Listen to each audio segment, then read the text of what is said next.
അതിൽ പലരോട് തുടരണം. ഇപ്പോൾ ഈ RGKR മെഡിക്കൽ കോളേജിലെ ബലാത്സംഗവുമായി ബന്ധപ്പെട്ട ഒരു പ്രധാനപ്പെട്ട വാർത്ത വരുന്നുണ്ട്.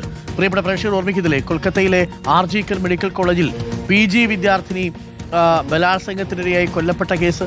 ആ കേസിൽ 3 IPS ഉദ്യോഗസ്ഥർക്കാണ് സസ്പെൻഷൻ. അന്വേഷണത്തിൽ വീഴ്ച വരുത്തി എന്ന് കണ്ടെത്തിയതിനെ തുടർന്നാണ് നടപടി.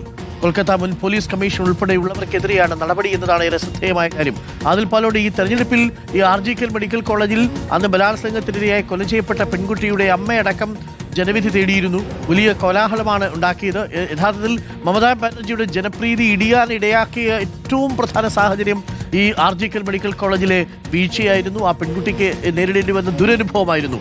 എന്നാൽ ഈ വിഷയത്തിൽ കമ്മീഷണർ അടക്കമുള്ളവർ ഒത്തുകളിച്ചുവെന്നും പ്രതിയെ രക്ഷിക്കാനായിട്ട് ഒത്തുതീർപ്പിന് ശ്രമിച്ചുവെന്നുള്ള ഞെട്ടിക്കുന്ന കണ്ടെത്തലാണോ ഇപ്പോഴുള്ളത്?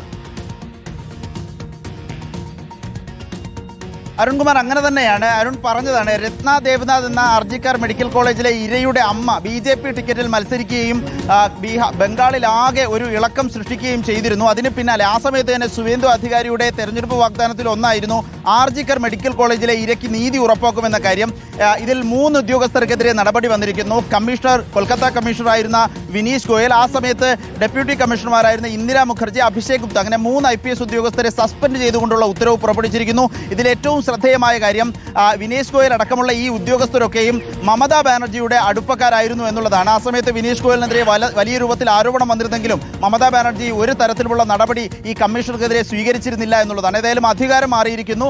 നടപടികളുടെ പ്രതികാര നടപടി എന്നൊക്കെ പറയാവുന്ന രൂപത്തിലുള്ള നടപടികളുടെ ഭാഗമായി ഇപ്പോൾ കമ്മീഷണറടക്കം 3 IPS ഉദ്യോഗസ്ഥരെ RGKR മെഡിക്കൽ കോളേജ് കേസുമായി ബന്ധപ്പെട്ട് സസ്പെൻഡ് ചെയ്തിരിക്കുന്നു. ഇവർ അന്വേഷണത്തിൽ വീഴ്ച വരുത്തി, മാതാപിതാക്കളെ പണം കൊടുത്ത് സ്വാധീനിക്കാൻ ശ്രമിച്ചു എന്നീ കണ്ടെത്തലുകൾ അടിസ്ഥാനപ്പെടുത്തിയാണ് ഇപ്പോൾ നടപടി വന്നിരിക്കുന്നത്. Arun, okay, thank U.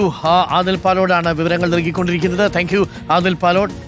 പ്രിയപ്പെട്ട പ്രേക്ഷകരെ ഒന്ന് ആലോചിച്ച് നോക്കിയല്ലേ, RGKR മെഡിക്കൽ കോളേജിലെ സംഭവം യഥാർത്ഥത്തിൽ നമ്മളെ വല്ലാതെ ഞെട്ടിക്കുന്നതാണ്. അത്രയും ദാരുണമായ ഒരു സംഭവം ഉണ്ടാകുമ്പോൾ, പ്രത്യേകിച്ച് മമതാ ബാനർജി ഭരിക്കുന്ന ബംഗാളിൽ പോലീസ് ഉദ്യോഗസ്ഥർ പോയി ഇരയുടെ മാതാപിതാക്കളോട് പോയിട്ട് ഒത്തുതീർപ്പിന് ശ്രമിക്കുന്നു എന്നൊക്കെ പറഞ്ഞാൽ സസ്പെൻഷനല്ല. ആ വാർത്ത ശരിയാണെങ്കിൽ അവരെ ഡിസ്മിസ് ചെയ്യുക തന്നെ വേണം. ഇങ്ങനെയുള്ള പോലീസ് ഉദ്യോഗസ്ഥരെ കൊണ്ട് എന്ത് പ്രയോജനം?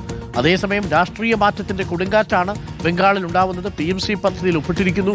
ജാതി സർട്ടിഫിക്കറ്റുകൾ പരിശോധിക്കാൻ ഉത്തരവിട്ടിരിക്കുന്നു. അഭിഷേക് ബാനർജിക്കെതിരെ കേസെടുത്തിരിക്കുന്നു. അങ്ങനെ ഒരുപാട് കാലാവസ്ഥ മാറുന്നു ബംഗാളിൽ എന്നുള്ളതാണ്. എന്ത് സംഭവിക്കുമെന്ന് ഇനി കണ്ടറിയണം.